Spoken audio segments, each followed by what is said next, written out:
Hey, and welcome to the Systems Boutique podcast. I'm Dr. Raymona H. Lawrence.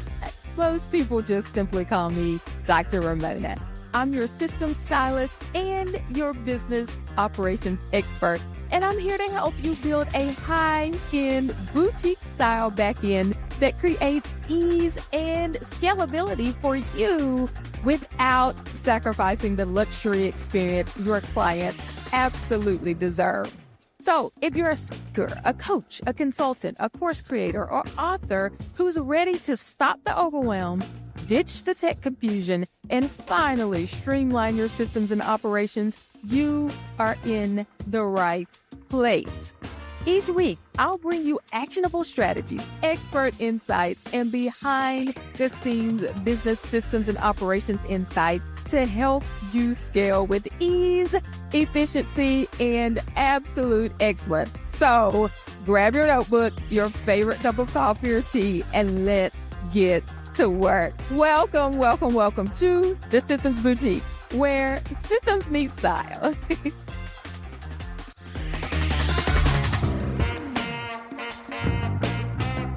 Hey, and welcome to this week's episode of the Systems Boutique podcast. And who do we have back in the boutique styling you today? It is Executive Coach Geo. Coach Geo, we are so excited to have you back. It's always a great time when you are in the boutique. How are you? I am good, and I'm excited to be back. Yeah, so today, y'all, we are talking about some tidbits to get your first book done. Now, Coach Geo has been all around. I have seen him on social media. He has been getting these books done. I have seen the evidence, and I know that he has the receipts. He has the goods to get your first book done. And so we are going to talk about some things today that just get you kicked off with making sure that you accomplish this task of that first book. So, Coach Geo, start us off. Tell us a couple of things that you think would be those bite-sized things that we can chomp into today to start getting that Yeah, book done. yeah, no, 100%. So one of the biggest ones that I hear a lot of people talk about is I don't know whether what I'm writing about is going to be any different than what other people have written about before, right? So how do you get to know what has been written without necessarily having to read every single book in your industry? So I think the biggest place is going to a site like Amazon and reading the reviews of what people are leaving. And the reviews that people are leaving, don't read the one-liners, but the 2s to the 4 stars are going to tell you what the book did really well, but also where were the opportunities and where were the gaps. Immediately, you can start to go, and here's what I do with my clients, especially if I'm ghostwriting a book. I'll go and look up all the books in the category, read all the 2s and 4s, and make a document literally listed as the gaps and opportunities on this topic. And then I start to go and say, okay, well, which ones do I want to go ahead and work with? Which ones I resonate with? Which ones are more in alignment with what it is that I do? And then I keep those. So for anyone who's listening to this and is like, I don't know where to start. I don't know. Like, I would tell you, jump in the middle because it feels like work because you're looking at everybody else's stuff. You're eavesdropping. It's almost like being in a contest, but you don't go first. Like you get to go second. So you're like, oh, that's what y'all like. Okay, I got it, right? This is the advantage of not being first, right? There's the first mover's advantage.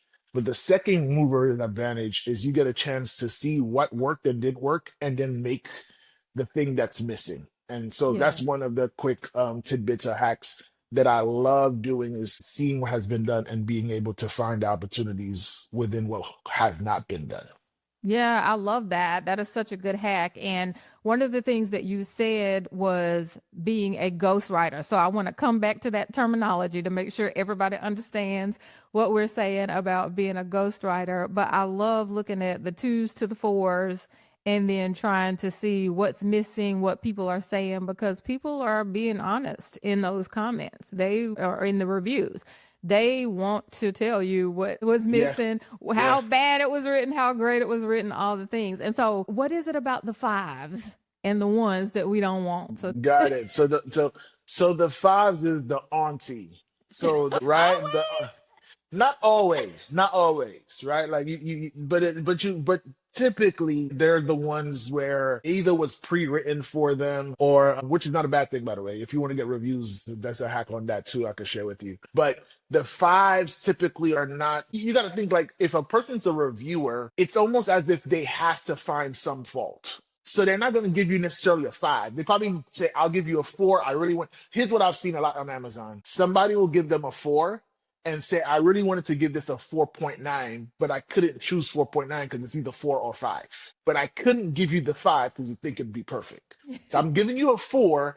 I'm putting in the first line, it's really 4.9. And then they tell you why they didn't give the five. Right. So that's why I don't give too much credence to the fives. And then the ones are like the person who's like, let's say the book is a Christian book and the atheist comes on and says, this book Yeah. didn't mean anything. Right. And you're like sitting here like, but you don't even believe in God. Like, what do you care? Why are you here? Like, why are you here? They're almost like not Trolling. everyone, because some, yeah, but because sometimes people do write books that are unfortunately really, really bad. I have a lot of grace, so I typically just say I'm not going to tell anybody about it. I won't necessarily go write the one review and tell people no, none of you get it. I won't do that. But the ones that typically are trollish, someone who understands how hard it is to write a book, even if it was the worst book you read, you'd probably give a two just for almost like the SAT. We give you 500 points for writing a name mystery. Someone gonna give you a two because they're like, man, I know I was gonna write a book. So the fact you even put your name out there, I'm gonna give you a 1 point for that. But it's really supposed to be a one. But I'm gonna give you one plus one, Yeah. two, and I'm gonna give you a negative review. So that's where I've found the opportunities. And I don't want you reading all the reviews. So we have to filter and try to get you the most bang for your buck. So I rather you not read the ones and fives and be able to like say, all right, I got what I needed right away in terms of what the opportunities and gaps were, and then move on from there. Yeah, yeah, that's good stuff. And so we're thinking about this process of first book done, and you mentioned this term ghost writer. And so I know sometimes we've talked in many episodes before about how people think that they have to be the one writing. They have to actually put hands to keys or hands to paper or whatever it is that they want to get the writing done. And we talked about they could talk it and they could do different things, but now you're using this term ghost writer. So tell us a little bit about what that means, how that works as somebody is trying to get their first book done. No, good question. So a ghostwriter is someone who's writing the book for you. And I brought it up because I'm like currently writing three books at the same time. So it's like it's what I'm doing currently. And what I have found with people, I normally don't recommend someone using a ghostwriter. So I probably Okay. take on like 2 to 3 projects a year. And the reason why is because most people when they hire a ghostwriter think it's like the I drop my child off to go play somewhere and I get to leave, right? And that's how they visualize ghostwriting. Like I ain't gotta do nothing. You slap my name on the book and I'm the author. And I think what happens with that is that you are not able because you never had any labor. You don't understand how to parent the book well. You don't know how to Whoa, raise whoa, it. whoa, whoa, whoa, whoa, whoa, whoa. Let's stop right there. Listen, okay, so that's so good because when we don't have the labor, we don't know how to parent things well. Our vision, our dream, our goals, our plans, all of those things, it takes that effort to really get it out there and to get that going in a way that's sustainable, right? Because there's a lot Right. of times that we can hop into things and we can just make it work for just a little while, but that sustainability of the parenting of a thing and raising it to where it can operate on its own and come into its own and be that employee that we talked about a couple of Right. episodes back, that's a process, right? 100%. And you don't want to skip it, right? So, it's one of those things when you think about it, it's like that when you have some skin in the game, it just gives a different level of intimacy and connection. And when people ghostwrite, if they don't maintain that in some way, shape, or form, which it can be done, like it doesn't mean you have to literally do the writing. But what I have found, and I've ghostwritten over 50 books, what I've found to be really the ones that really go really well is the ones where I'm just doing the typing really.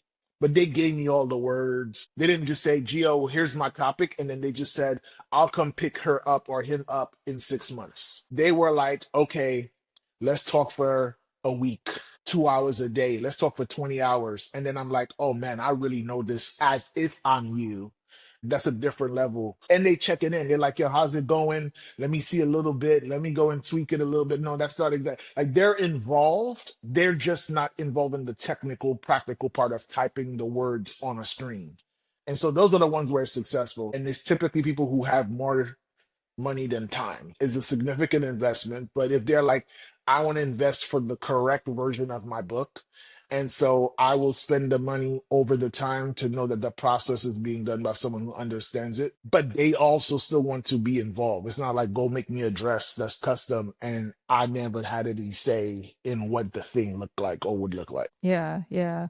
And it's interesting, I love the boutique analogies. And so when you think about that, even when you think about the process of writing a book, nobody, even if they were getting a custom dress made, would get that made without somebody fitting them, right? Without taking the measurements, without seeing exactly who they are, where they curve, how their body works, all the things, right? Right. And so that's the same thing, is that we wouldn't do that with a dress or a custom fit. We also wouldn't do that with somebody custom writing our book. They've got to know us. They've got to know all of the measures of who we are so that they can Correct. carry that out. Yeah. 100%. And so that's the reason why when a lot of people say, like, why would you just start this? Literally, the business model would be people would tell me, Gio, if you can write, and last week I did a book that's like 26,000 words, right? And somebody said, well, why don't you just do 10 of those a year and you don't have to worry about getting clients anymore? The reason why I go and do only 4 a year and not 10 is because when I am working with people, and I understand sometimes I'm cutting my hand off, when I'm working with people, I'm really trying to give them something that's legacy for them. It's not so much just how much money did I make? Because yes, that's true. I could go and charge 15 to 20 grand, get 10 people and be like, hey, that's almost $250,000 with 10 yeses, and I don't gotta do anything else for the rest of the year. But the problem I have is when I've written those over 50 or so books, I've seen them struggle the minute someone tells them to talk about it. Their names on it, they're all like, but because they weren't in the labor room, when they say, hey, let's just use a metaphor. What's your kid's favorite color?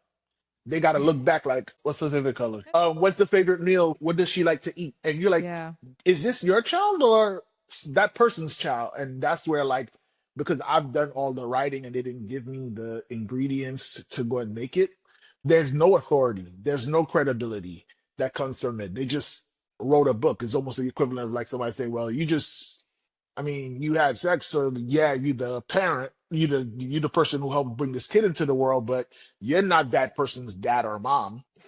Yeah. Yeah. So that's the difference. Yeah. Yeah, yeah. Okay. So give us the next tidbit. What's the next tip you want to give Yeah, us? I will say well read is well written. Okay. Well read is well written. And what I mean by that is the more you read, the better writer you become. Like it's like osmosis almost in a sense. Like as you expose yourself to different styles of writing, different delivery mechanisms, you will start to build this toolbox that eventually some way you configure to become your own. And so where I've seen a lot of people struggle when it comes to how do I get my first book done? I don't feel like an expert. It's because most of the time, if we're honest, your expertise is in a box and you haven't exposed yourself to outside of that box to say, oh snap, like I don't only talk about systems, like let's say for you, like I talk about systems, but I'm not only just like systems in terms of digital marketing and business. I'm also aware of systems in all shapes and sizes and industries, even though it's not exactly copy apples and oranges. It's still something that I can gravitate to and say, oh, snap, like the assembly line with cars, get this, and I can use that in a different arena.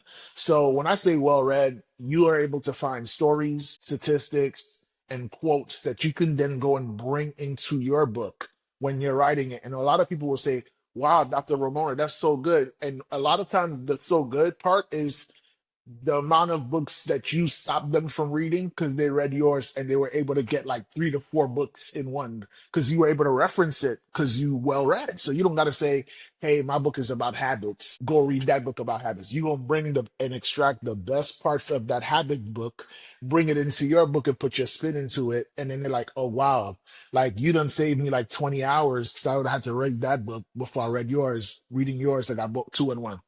Yeah, I love that. And I know a couple of episodes ago, you told us that we didn't have to completely reinvent the wheel, right? Correct. There's lots of hamburger joints, is what you said. And so we Yeah. know that they have the meat, the pickles, the bread, the cheese, the lettuce, the tomato, the ketchup, whatever it is. All of that is basics of a hamburger. But there's also some other seasonings, some flavors. You know the difference between this company's hamburger and this company's hamburger because Right. they all have something a little bit different, even though they all have the basics, right?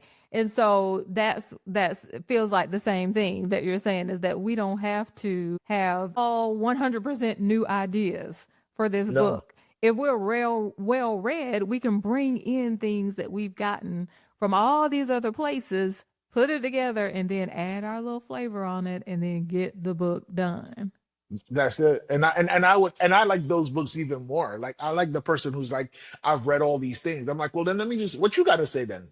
Like because you're gonna save them time. People don't have the time to read the way they once did. Not that they once did, but like people just got so much more things they want to do. So if you can save somebody time in terms of reading because of how well you read, how well read you are, it's gonna position you as somebody who's extremely valuable. Right. That's why a lot of people when they come to me and say, hey Gio, like I love your insights. My insights come from the fact that I read 100 more books than you, right? And I've connected the dots, I've extracted all the nutrients from them, and I've pieced them together in a way that you can understand it. And so you're like, oh my gosh, you're very valuable. But I'm not trying to like diminish how smart I am or anything, but I think part of my biggest brilliant part of me is identifying patterns and seeing, oh snap, this is just like this. And I'm like, okay, that's it. But a lot of people are not able to connect the dots. Like think about it, like if the dots are not connected, we just got this a bunch of dots, and it's like, okay, well, I can't walk. There's no bridge. I see the two destinations, but how do I get there? And so we should just be the bridge. Like I tell people all the time, people pay to cross the bridge. You don't have to be the two destinations. I don't got to be the start. I don't got to be the finish. I could just literally be the, hey, walk over this. And they're like, oh my gosh, like I could never have gotten here if you didn't create that. Right. So I think that should ease us a little bit to not feel like I got to be all things, like I got to be alpha and omega, or I'm not an expert. Yeah, free yourself, people, and get that book done. Yeah. So, next tip, Coach Gio. Yeah, no. Next tip. This one is, I think I've shared this before in the episode, but I think it's worth repeating. I call this the This Is Us method. And the This Is Us method is all about just the different point of views that you could talk about something from. And I share that because I think a lot of people have like a really good idea, but their struggle is how do I stretch this? So I'll have someone say, gee, I've only written 5,000 words. This can't be a legitimate book.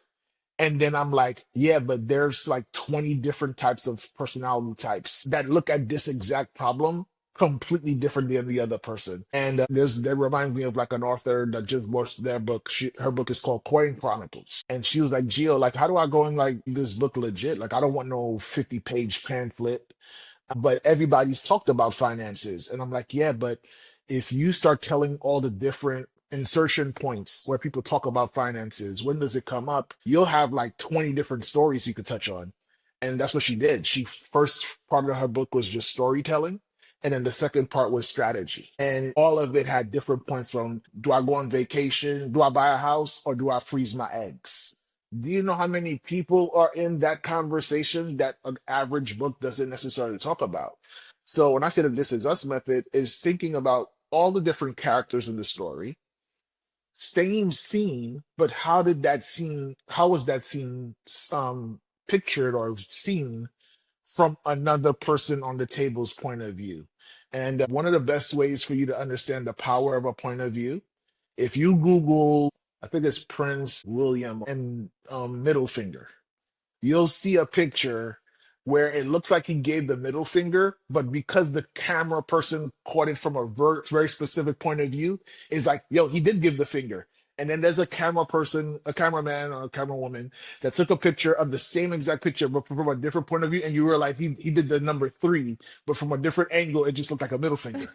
It's like this completely different like Yeah. situation based on where the person's standing from. So that's how you're able to go and make a book that's you go from 5,000 words to 15,000, 20,000. Like you can use your imagination for how much you want to bring in when you look at it from all the different point of views.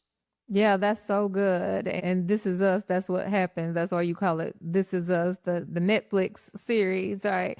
That they look at things from all these different avenues and from these different points of view. And then it's interesting because we get to see the story, even though we know we're watching the same event, right? Correct. You get to Correct. see it and it makes sense because now you see, oh, this was this person's thought pattern. This is why this person did this and all of that. So I love that as far as a technique for writing Yes. a book. That's amazing. That's a good one. Let me give you another one. Let me give you another one.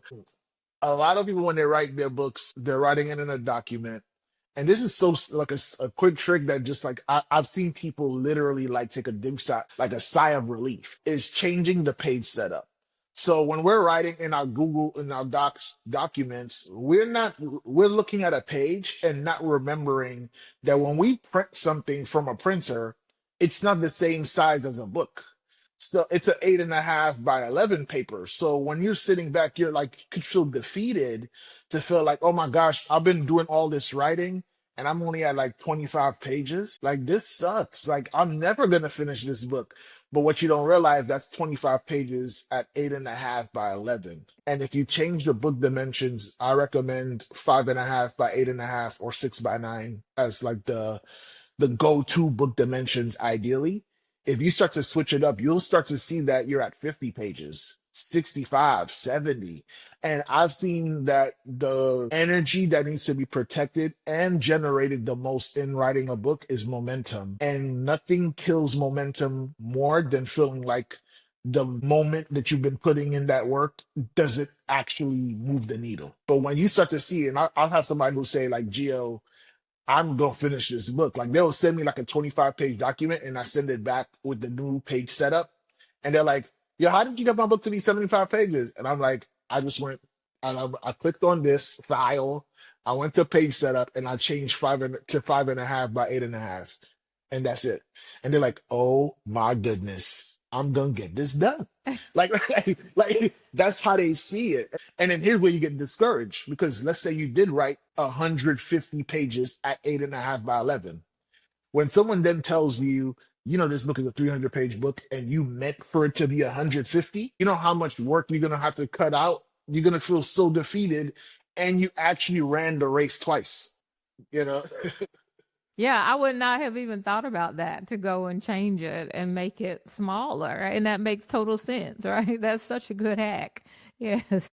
My Yeah. goodness. So yeah, I'm telling you, and or just write to 50.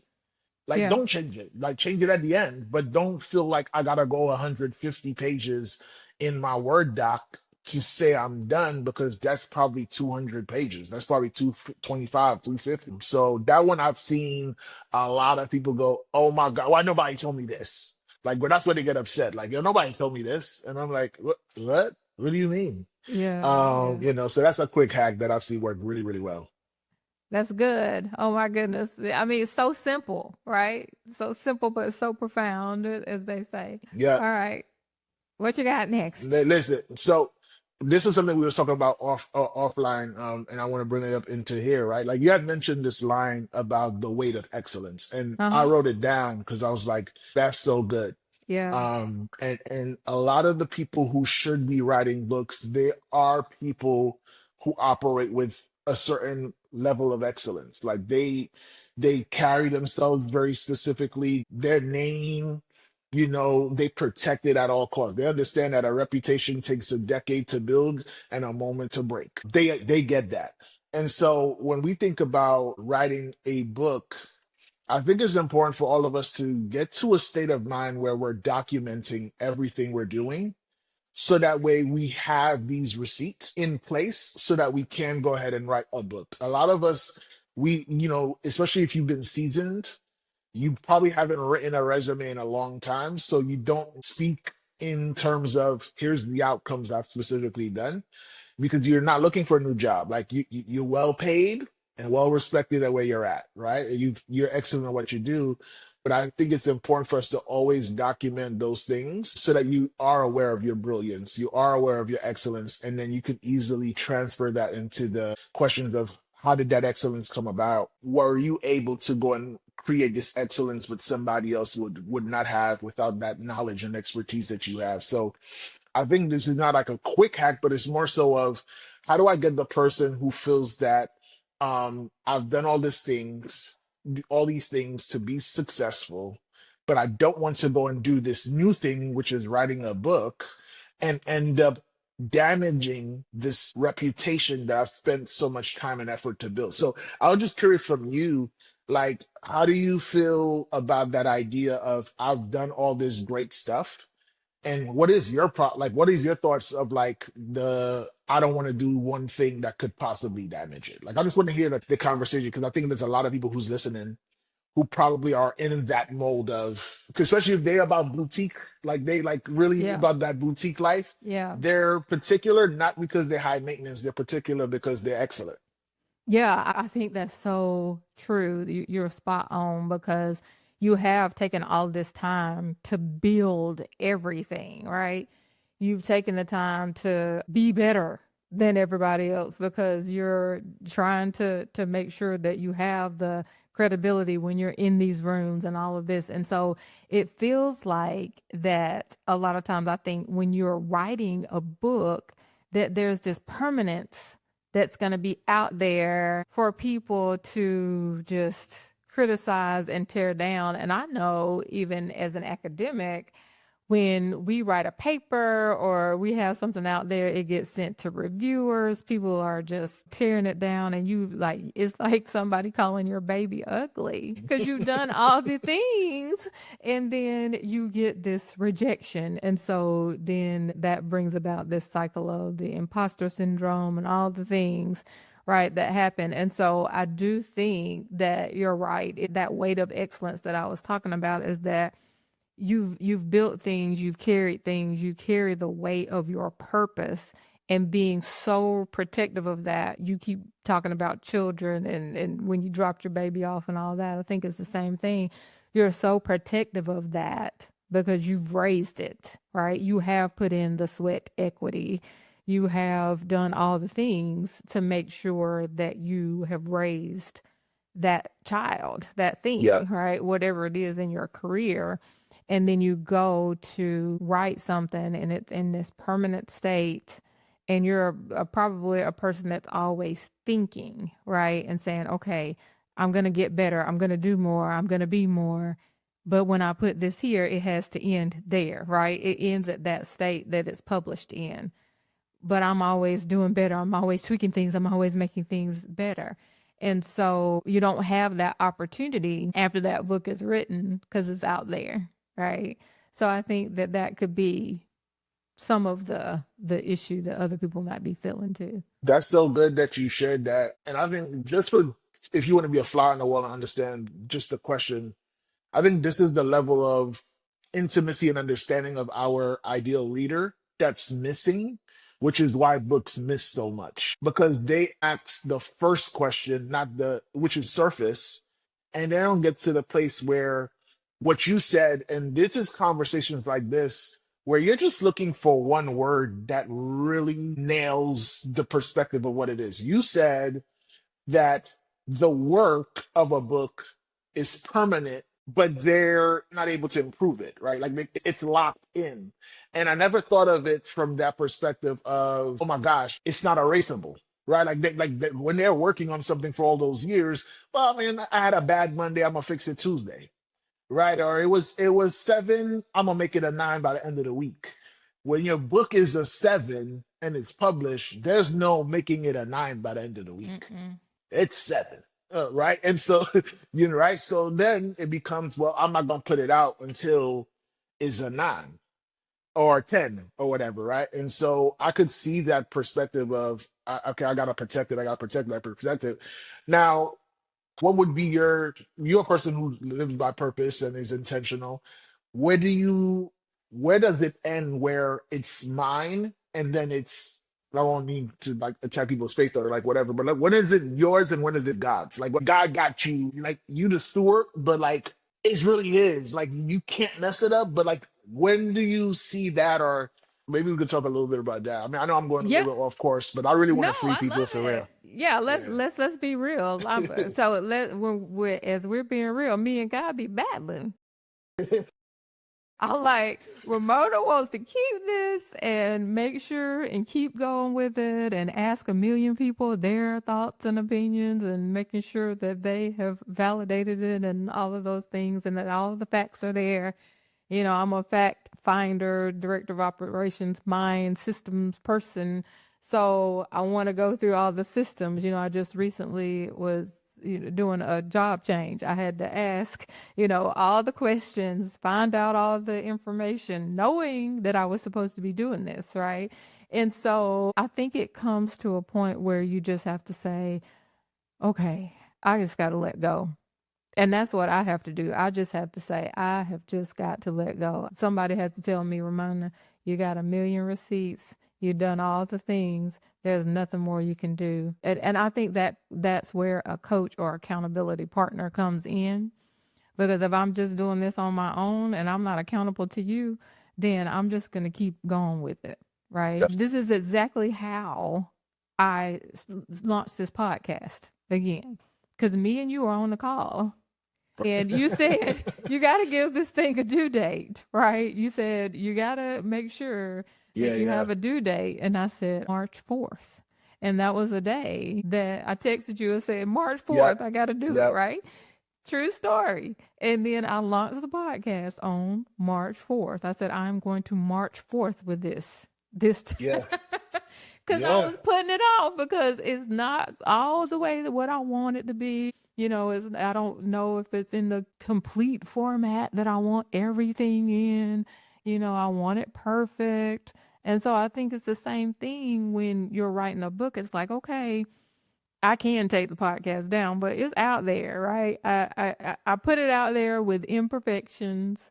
I put it out there the way that it is, and it's there. And so it does reflect on my reputation, what I want to send out to the world. And so I think that that's the same thing when you talk about really high achieving people who are constantly on the go, constantly wanting to improve, in love with personal growth and development. When you say I got to do something that it feels like there's an end point to it, Yeah. then it's like it's hard for me to let it go because I'm like I can grow a little bit more. I can grow a little Mhm. bit more. I can grow a little bit more before I sit this out. So yeah, I think Yeah, that's no, and I think that's where you'll see a lot of these books have revised editions and it gives them yeah. an opportunity to resell it. If you have like these moments where you're growing, it gives you an opportunity to come out with another edition of the book. And so you don't have That's good. to feel confined to like, oh my gosh, like this, I'm still in the field.